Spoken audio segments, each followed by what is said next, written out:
Witam. Na tym filmie pokażę, jak zresetować do ustawień fabrycznych słuchawki JBL Free 2.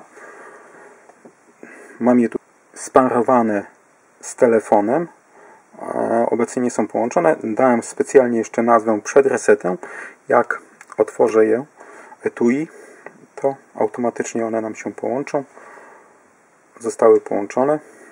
I teraz, żeby dokonać resetu, muszę te słuchawki najpierw wyłączyć,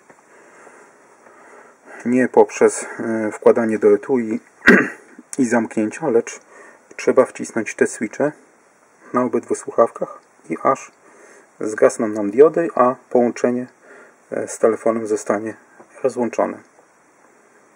Trzymamy kilka sekund.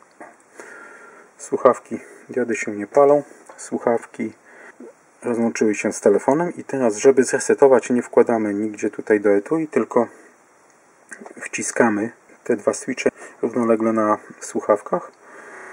Wciskamy, słuchawki się oczywiście włączą, ale cały czas trzymamy te switche jakieś 5-6 sekund, te diody migać, to będzie znak, że zostały zresetowane.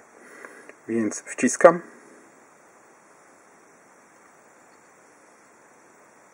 Patrzymy.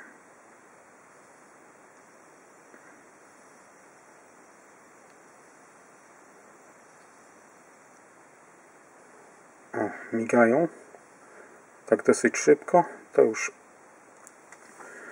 reset został dokonany. I na dowód włożę do etui i powinny, gdyby nie były zresetowane, to powinny nam się połączyć z telefonem. Nie łączą się. Ja teraz je zamknę. To połączenie usunę. Rozłącz. Wyłącz. I teraz po resecie słuchawki nie powinny mieć dopisku tego przed resetem. Powiąż. Tak jak widzimy, słuchawki zgubiły ten dopis przed resetem, czyli zostały zresetowane do ustawień fabrycznych. Taka jest nazwa tych słuchawek, tak się identyfikują w telefonie.